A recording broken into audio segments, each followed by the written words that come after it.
हो चला आगाज रन का, युग बदलने की तैयारी, जीत उसी का होगा जिसका संघर्ष होगा जारी। आपको बता दें कि बिहार पुलिस के लिए लगातार हम लोग क्लास करा रहे हैं और बिहार पुलिस में इस बार आपको सिलेक्शन लेना है तो आप सभी जो है लूसेंट बुक से पढ़ना शुरू कर दीजिए। और सभी क्वेश्चन जो है आज के क्लास में लूसेंट बुक का होने वाला है। इसमें चक्षु के क्वेश्चन भी कुछ शामिल होंगे, तो आप सभी जो है इस वीडियो में शुरू से लेकर अंत तक बने रहिएगा। और देखिए, बिहार मद्य निषेध में बहुत सारे अभ्यर्थी का जो है रिजल्ट हुआ है। सभी ने लगातार मैसेज किया और कमेंट बॉक्स के माध्यम से भी बताया कि पढ़ने वाले लड़के का भी रिजल्ट होगा। देखिए, सेटिंग के फेरा में मत रहिए, क्योंकि अब पहले वाली बात नहीं है। पहले वाली ना ही बिहार पुलिस है और पहले वाली ना ही बिहार है, समझे कि नहीं। सब कोई जागरूक हो गया है और सेटिंग के फेरा में रहिएगा तो फिर आपका सिलेक्शन नहीं होने वाला है। आप सभी मन लगा के पढ़िए और सिलेक्शन ले लीजिए। बहुत सारे बच्चे का सिलेक्शन हुआ है, सभी लोग का टेलीग्राम पर व्हाट्सएप पर लगातार मैसेज आया और बहुत सारे लोग पूछ रहे थे कि सर बिहार पुलिस में क्वेश्चन पूछे जाएंगे नहीं। तो मद्य निषेध में तो मालूम चल ही गया होगा, तो अब बिहार पुलिस ही बाकी है, समझे कि नहीं। मद्य निषेध तो झांकी था, बिहार पुलिस बाकी है, समझे कि नहीं। तो बिहार पुलिस में सिलेक्शन लेना है तो मन लगा के पढ़िए। सफलता बस हम लोग का प्रयास रहता है, आप मेहनत कीजिए, हमारा प्रयास रहेगा, क्योंकि आपके मेहनत के बिना हमारा प्रयास जो है कभी सफल नहीं हो सकता है। इसलिए आपके मेहनत करना जरूरी है। 1 नंबर प्रश्न आज के पहला है मोबाइल स्क्रीन पर, सर्वप्रथम स्तूप शब्द कहाँ मिलता है। और देखिए, क्वेश्चन वही करवाते हैं जो डायरेक्ट आपके एग्जाम में छपता है, समझे कि नहीं। नहीं विश्वास है तो पिछले जो जिनका रिजल्ट हुआ है उनसे पूछ लीजिएगा। 1 नंबर प्रश्न का सही जवाब बताएं, सर्वप्रथम स्तूप शब्द कहाँ मिलता है। तो 1 का ऑप्शन है ऋग्वेद हो जाएगा। ऋग्वेद में सर्वप्रथम स्तूप शब्द मिलता है। नेक्स्ट प्रश्न 2 नंबर देखिए, गोपथ ब्राह्मण संबंधित है। 2 नंबर प्रश्न का सही जवाब बताएंगे। I am waiting for your answer. Gopatha ब्राह्मण संबंधित है, तो गोपथ ब्राह्मण जो है ये अथर्ववेद से संबंधित है, याद रखिएगा। गोपथ ब्राह्मण किससे संबंधित है, अथर्ववेद से संबंधित है, तो ऑप्शन सी बिल्कुल करेक्ट हो जाएगा। नेक्स्ट प्रश्न 3 नंबर देखिए, निम्नलिखित चोल शासकों में जिसने बंगाल की खाड़ी को चोल झील का स्वरूप प्रदान कर दिया वह कौन था। 3 नंबर प्रश्न का सही जवाब बताएं। निम्नलिखित चोल शासकों में से किसने बंगाल की खाड़ी को चोल झील का स्वरूप प्रदान कर दिया, वह कौन था। तो यह राजेंद्र प्रथम था। राजेंद्र प्रथम ने क्या किया, बंगाल की खाड़ी को चोल झील का स्वरूप प्रदान कर दिया राजेंद्र प्रथम ने। तो 3 का अगर आप ऑप्शन बी राजेंद्र प्रथम बता रहे हैं तो आपका बिल्कुल सही जवाब है। 4 नंबर देखिए और फटाफट सही जवाब बताएं, उड़ीसा के गजपति राजवंश का संस्थापक कौन था। सभी क्वेश्चन लूसेंट से शामिल हैं, चक्षु से है, क्राउन से है, सभी बुक से 3 बुक का निचोड़ इसमें दिया गया है, तो आपके लिए बहुत ही इम्पोर्टेंट है। उड़ीसा के गजपति राजवंश का संस्थापक कौन था, तो आपका कपिलेंद्र था। कपिलेंद्र जो थे उड़ीसा के गजपति राजवंश का संस्थापक था। अगला क्वेश्चन 5 नंबर देखिए कि खजुराहो मंदिर वास्तुकला के किस शैली को उजागर करता है। फटाफट कमेंट बॉक्स में बताएं, खजुराहो मंदिर वास्तुकला के किस शैली को उजागर करता है। तो यूनानी शैली नहीं होगा, भूमिजा शैली नहीं होगा, वेसरा शैली नहीं होगा, तो 5 का ऑप्शन डी हो जाएगा। 5 के डी में देख लीजिए क्या है, 5 का डी में नागर शैली, यानी नागर शैली आपका बिल्कुल सही जवाब है। अगला क्वेश्चन 6 नंबर देखिए, किसके संरक्षण में संगम साहित्य की रचना की गई। 6 नंबर प्रश्न का सही जवाब बताएं कि किसके संरक्षण में संगम साहित्य की रचना की गई। फटाफट आंसर करेंगे। 6 का अगर आप ऑप्शन सी पांड्य शासक बता रहे हैं तो आपका बिल्कुल सही जवाब है, पांड्य के संरक्षण में संगम साहित्य की रचना की गई। अगला क्वेश्चन देखिए, तमिलनाडु का प्रसिद्ध चिदम्बरम मंदिर किसे समर्पित है। 7 नंबर प्रश्न का सही जवाब बताएं कि तमिलनाडु के प्रसिद्ध चिदम्बरम मंदिर किसे समर्पित है। तो अगर आप नटराज को बता रहे हैं तो आपका बिल्कुल सही जवाब है, तमिलनाडु का जो प्रसिद्ध मंदिर चिदम्बरम है वह नटराज को समर्पित है। तो नटराज ऑप्शन बी में है और बी बिल्कुल सही जवाब है। अगला क्वेश्चन पूछा जाता है कि अलाई दरवाज़ा का निर्माण किस सुल्तान ने करवाया। फटाफट छाप दीजिए आंसर। देखते हैं कितने बच्चे इस प्रश्न का सही जवाब दे पाते हैं। बिल्कुल सही है, बिल्कुल सही आप लोग बता रहे हैं। अलाई दरवाज़ा का निर्माण किस सुल्तान ने करवाया, तो यह आपका अलाउद्दीन खिलजी ने करवाया। अलाई दरवाज़ा का निर्माण अलाउद्दीन खिलजी के द्वारा करवाया गया। अगला क्वेश्चन देखिए 9 नंबर, सल्तनत काल में भूराजस्व का सर्वोच्च ग्रामीण अधिकारी था। 9 नंबर प्रश्न का सही जवाब बताएंगे। I am waiting for your answer, जल्दी से दीजिए आंसर। 9 का अगर आप ऑप्शन है चौधरी बता रहे हैं तो आपका बिल्कुल सही जवाब हो जाएगा। सल्तनत काल में भूराजस्व का सर्वोच्च ग्रामीण अधिकारी चौधरी था। अगला क्वेश्चन देखिए 10 नंबर, जिस मध्यकालीन भारतीय लेखक ने अमेरिका की खोज का उल्लेख किया हुआ है। आपको बताना है कि किस मध्यकालीन भारतीय लेखक ने अमेरिका की खोज का उल्लेख किया। तो देखिए अमीर खुसरो तो होंगे नहीं, मलिक मोहम्मद जायसी भी नहीं होंगे, तो 10 का या तो सी होगा नहीं तो डी होगा। तो 10 का क्या हो जाएगा, 10 का ऑप्शन डी अबुल फजल बिल्कुल सही जवाब है। अमेरिका की खोज का वर्णन जो है अबुल फजल ने किया है, तो ऑप्शन डी बिल्कुल सही जवाब हो जाएगा। अगला क्वेश्चन 11 नंबर देखिए और फटाफट सही जवाब बताइएगा। हिंद की जनता के संदर्भ में हिंदू शब्द का प्रथम बार प्रयोग किया था। हिंद की जनता यानी भारत की जनता के संदर्भ में हिंदू शब्द का प्रयोग प्रथम बार किसने किया था। फटाफट 11 का सही जवाब बताएं। तो 11 का अगर आप ऑप्शन डी अरबों ने बता रहे हैं तो आपका बिल्कुल सही जवाब हो जाएगा। अरबों ने हिंद की जनता के संदर्भ में हिंदू शब्द का प्रयोग किया था। अगला क्वेश्चन देखिए और फटाफट सही जवाब बताएं कि मोहम्मद गौरी की भारत विजय तथा नव स्थापित तुर्की। फटाफट इस प्रश्न का सही जवाब बताएं। 12 नंबर की मोहम्मद गौरी की भारत विजय तथा नव स्थापित तुर्की सल्तनत के इतिहास का प्रत्यक्ष विवरण किस ग्रंथ से मिलता है। 12 नंबर का सही जवाब बताएं कि मोहम्मद गौरी की भारत विजय तथा नव स्थापित तुर्की सल्तनत के इतिहास का प्रत्यक्ष विवरण किस ग्रंथ से मिलता है।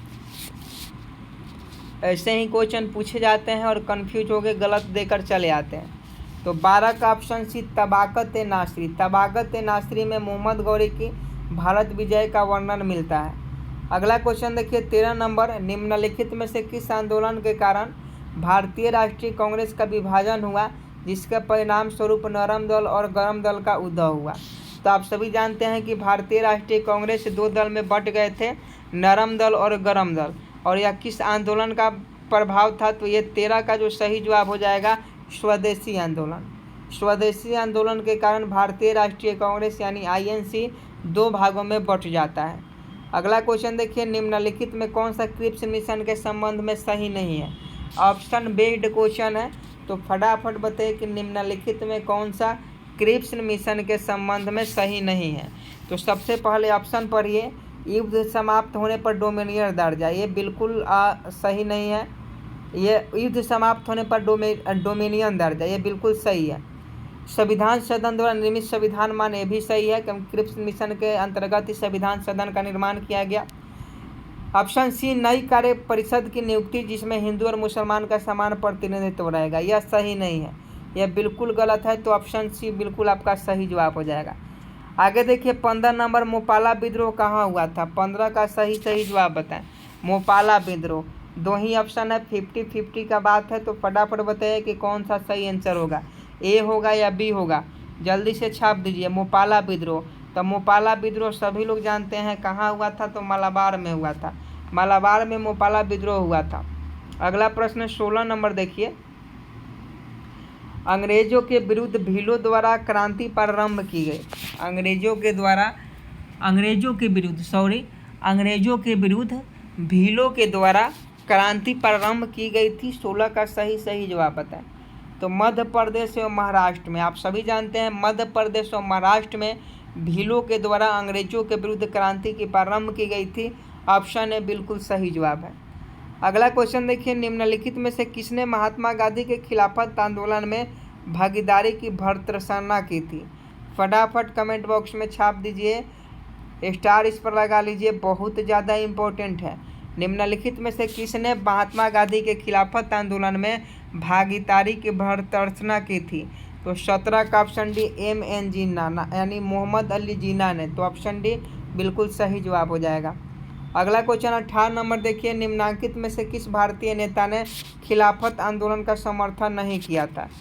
I am waiting for your answer. किस भारतीय नेता ने खिलाफत आंदोलन को जो है समर्थन नहीं किया था? तो ये जो थे मदन मोहन मालवीय। मदन मोहन मालवीय जो थे ये खिलाफत आंदोलन का समर्थन नहीं किए थे। तो मदन मोहन मालवीय आपका बिल्कुल सही जवाब हो जाएगा। अगला क्वेश्चन देखिए, 31 मार्च 1931 को हुए गांधी इरविन समझौता में निम्नलिखित में कौन सी बात समाविष्ट नहीं थी? आप सभी जानते हैं गांधी इरविन समझौता कब होती है? 31 मार्च 1931 को। तो इसमें क्या निर्णय लिया गया? तो सविनय अवज्ञा आंदोलन रोक लगा दिया जाएगा, ये भी सही था। सभी राजनीतिक बंदी मुक्त कर दिए जाएंगे, ये भी समाविष्ट था। कांग्रेस द्वितीय गोलमेज सम्मेलन में भाग नहीं लेगी, तो इससे का कोई भी संबंध नहीं है। कांग्रेस द्वितीय गोलमेज सम्मेलन में भाग ले या नहीं ले, इसका कोई भी संबंध नहीं है गांधी इरविन समझौता के साथ। तो ऑप्शन सी बिल्कुल सही जवाब हो जाएगा। अगला प्रश्न 20 नंबर देखिए, किस घटना के बाद महात्मा गांधी ने असहयोग आंदोलन को अपने हिमालय जैसी भूल बताई? 20 का सही जवाब बताएं। तो चौरी चौरी घटना के बाद महात्मा गांधी ने असहयोग आंदोलन को स्थगित कर दिया और इसे अपनी हिमालय जैसी भूल बताई। तो ऑप्शन है चौरी चौरा बिल्कुल सही जवाब हो जाएगा। अगला क्वेश्चन देखिए, ज्योग्राफी का चालू हो गया, तो फटाफट सही जवाब बताएंगे। निम्नलिखित कथनों में कौन लेटराइट मिट्टियों के लिए सही नहीं है? ये भी ऑप्शन बेस्ड क्वेश्चन है। तो लेटराइट मिट्टी, तो लेटराइट मिट्टी के बारे में कौन सा सही नहीं है? तो सबसे पहले जान लीजिए, ऑप्शन ए है वे आर्द्र अपक्षालित प्रदेशों की मिट्टी है, ये भी सही है। वे बहुत ही अपक्षालित मिट्टियाँ होती है, बिल्कुल ये भी सही है। उनकी उर्वरता कम होती है, तो लेटराइट मिट्टी की उर्वरता कम होती है, ये भी सही है। ऑप्शन डी में है इनमें चूना प्रचुर मात्रा में पाया जाता है, ये गलत है। लेटराइट मिट्टी में चूना प्रचुर मात्रा में नहीं पाया जाता है। 21 का ऑप्शन डी बिल्कुल सही जवाब हो जाएगा। अगला क्वेश्चन देखिए, दक्षिण भारत की सबसे ऊंची चोटी कौन सी है? स्टार लगा लीजिए और आप सभी आंसर दीजिए फटाफट कि दक्षिण भारत की सबसे ऊंची चोटी कौन सी है? तो अनाई मुड्डी है। अनाई मुड़ी जो है दक्षिण भारत की सबसे ऊंची चोटी है। अगला क्वेश्चन देखिए, शिवालिक पहाड़ियाँ निम्न में से किसका हिस्सा है? 23 का सही जवाब बताएं। शिवालिक पहाड़ियाँ निम्न में से किसका हिस्सा है? तो शिवालिक पहाड़ियाँ जो है हिमालय का हिस्सा है। शिवालिक पहाड़ियाँ किसका हिस्सा है? हिमालय का हिस्सा है। अगला क्वेश्चन देखिए, जिस अक्षांश पर वार्षिक तापांतर न्यूनतम होता है वह है? 24 का सही जवाब बताएं। जिस अक्षांश पर वार्षिक तापांतर न्यूनतम होता है वह है, तो वह आपका भूमध्य रेखा है। जिस अक्षांश पर वार्षिक तापांतर न्यूनतम होता है वह आपका भूमध्य रेखा है। तो 24 का ऑप्शन है बिल्कुल सही जवाब हो जाएगा। आगे देखिए, उल्का है। उल्का क्या है? 25 का सही जवाब बताएं। आपने देखा होगा, सुना भी है उल्का पिंड। तो उल्का क्या होता है? तो उल्का जो होता है बाह्य में अंतरिक्ष से पृथ्वी के वायुमंडल में प्रविष्ट हुए द्रव का अंश। जब बाह्य में अंतरिक्ष से पृथ्वी के वायुमंडल में कोई द्रव प्रविष्ट कर जाता है तो उसे उल्का पिंड कहा जाता है। आगे देखिए, किस क्षेत्र में चाय तथा कॉफ़ी दोनों उगाए जाते हैं? किस क्षेत्र में चाय तथा कॉफ़ी दोनों उगाए जाते हैं? तो चाय तथा कॉफ़ी की खेती किस क्षेत्र में की जाती है? फटाफट सही जवाब बताएं। तो दक्षिणी भारत में जो है चाय और कॉफ़ी एक साथ की खेती की जाती है। अगला प्रश्न देखिए 27 नंबर, निम्नलिखित में से कौन सा फुटलूज उद्योग एवं उदाहरण है? फटाफट बताइए कि निम्नलिखित में से कौन सा फुटलूज उद्योग का एक उदाहरण है? तो 27 का ऑप्शन सी सॉफ्टवेयर हो जाएगा। सॉफ्टवेयर जो है फुटलूज उद्योग का एक उदाहरण है। अगला क्वेश्चन 28 नंबर देखिए, ऋतु प्रवास शब्द किसके लिए उपयोग होता है? ऋतु प्रवास शब्द किसके लिए उपयोग होता है? तो ये आपका मानव व उनके पशुओं का मौसमी स्थानांतरण घाटी से पर्वत की ओर, पर्वत से घाटी की ओर। तो ऑप्शन सी बिल्कुल सही जवाब हो जाएगा। अगला क्वेश्चन 29 नंबर देखिए, किस मिट्टी की ऊपरी परतों में लवणों का संचयन होता है? I am waiting for your answer. फटाफट सही जवाब बताएं। किस मिट्टी के ऊपरी परतों में लवणों का संचयन होता है? तो देखिए इसका सही जवाब मरुस्थली होता है। मरुस्थली किस मिट्टी के ऊपरी परत में लवणों का संचयन होता है? तब मरुस्थलीय मिट्टी। अगला क्वेश्चन देखिए 30 नंबर, कौन सा राज्य बॉक्साइट उत्पादन में अग्रणी है? एल्युमिनियम का यश का नाम है बॉक्साइट। एल्युमिनियम का यश का नाम क्या है? बॉक्साइट है एल्युमिनियम का अयस्क का नाम। और बॉक्साइट उत्पादन में अग्रणी कौन सा राज्य है? तो उड़ीसा है। उड़ीसा में सबसे ज़्यादा बॉक्साइट का उत्पादन किया जाता है, तो इसका सही जवाब ऑप्शन ए हो जाएगा। अगला क्वेश्चन देखिए 31 नंबर, अंतर्राष्ट्रीय संधियों को भारत के किस भाग अथवा संपूर्ण भारत में लागू करने के लिए संसद कोई भी कानून बना सकती है? तो 31 का बताइए, अंतर्राष्ट्रीय संधियों को भारत के किस भाग अथवा संपूर्ण भारत में लागू करने के लिए संसद कोई भी कानून बना सकती है? सभी राज्यों की सहमति, ये गलत है। बहुसंख्य राज्यों की सहमति से भी गलत है। तो 31 का या तो ऑप्शन सी होगा या डी होगा। तो ऑप्शन डी बिल्कुल सही है, बिना किसी राज्य की सहमति से संसद जो है कानून बना सकता है। ये पॉलिटी का क्वेश्चन है। अगला क्वेश्चन 32 नंबर देखिए, निम्नलिखित में से कौन भारत के राष्ट्रपति के निर्वाचन हेतु निर्वाचक गण में सम्मिलित नहीं है? 32 का सही जवाब बताएं। निम्नलिखित में से कौन भारत के राष्ट्रपति के निर्वाचन हेतु निर्वाचक गण में शामिल नहीं है? तो ये आपका ऑप्शन डी, राज्यों के विधान परिषद के निर्वाचित सदस्य।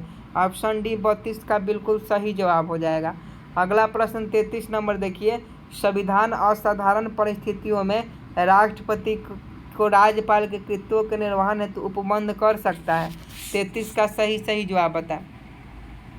संविधान असाधारण परिस्थितियों में राष्ट्रपति को राज्यपाल के कृत्यों के निर्वहन हेतु उपबंध कर सकता है। तो 33 का ऑप्शन हो जाएगा, अनुच्छेद 160, आर्टिकल 160 के अंतर्गत उपबंध कर सकता है। अगला क्वेश्चन देखिए, council of scientific and industrial research का अध्यक्ष कौन है? फटाफट बताइए, I am waiting for your answer. Council of scientific and industrial research का अध्यक्ष कौन होता है? तो इसका अध्यक्ष जो होता है यह भारत के प्रधानमंत्री होते हैं। याद रखिएगा, council of scientific and industrial research का अध्यक्ष भारत के प्रधानमंत्री होता है। अगला क्वेश्चन का सही जवाब बताएं, लोकसभा की बैठक समाप्त की जा सकती है? आप स्टार लगा लीजिए, इस प्रश्न पर बहुत ज़्यादा इम्पोर्टेंट है। तो फटाफट बता दीजिए 25 का सही जवाब।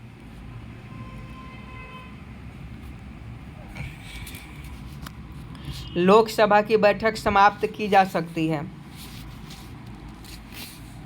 ऑप्शन डी बता रहे हैं, स्थगन द्वारा, सत्रवासन द्वारा, विघटन द्वारा। तो बिल्कुल सही है, यानी ऑप्शन डी उपयुक्त सभी के द्वारा। अगला प्रश्न का सही जवाब बताएं, कार्यपालिका से न्यायपालिका के पृथक्करण का सिद्धांत किस भाग में वर्णित है? कार्यपालिका से न्यायपालिका के पृथक्करण का सिद्धांत किस भाग में वर्णित है? फटाफट बताइए। तो ये आपका राज्य के निर्देशक तत्वों में वर्णित है। राज्य के नीति निर्देशक तत्वों में कार्यपालिका से न्यायपालिका के पृथक्करण जो है वर्णित है। अगला प्रश्न देखिए, निम्नलिखित में कौन सा एक राज्य का नीति निर्देशक सिद्धांत संविधान के में बाद में जोड़ा गया? फटाफट सही जवाब बताएं। निम्नलिखित में कौन सा एक राज्य का नीति निर्देशक सिद्धांत संविधान में बाद में जोड़ा गया? क्या मुफ्त कानूनी सलाह। मुफ्त कानूनी सलाह आपका बिल्कुल सही जवाब है। अगला क्वेश्चन देखिए, भारतीय संविधान का कौन सा भाग संविधान की आत्मा कहलाता है? 38 का सही जवाब बताएं। भारतीय संविधान का कौन सा भाग संविधान की आत्मा कहलाता है?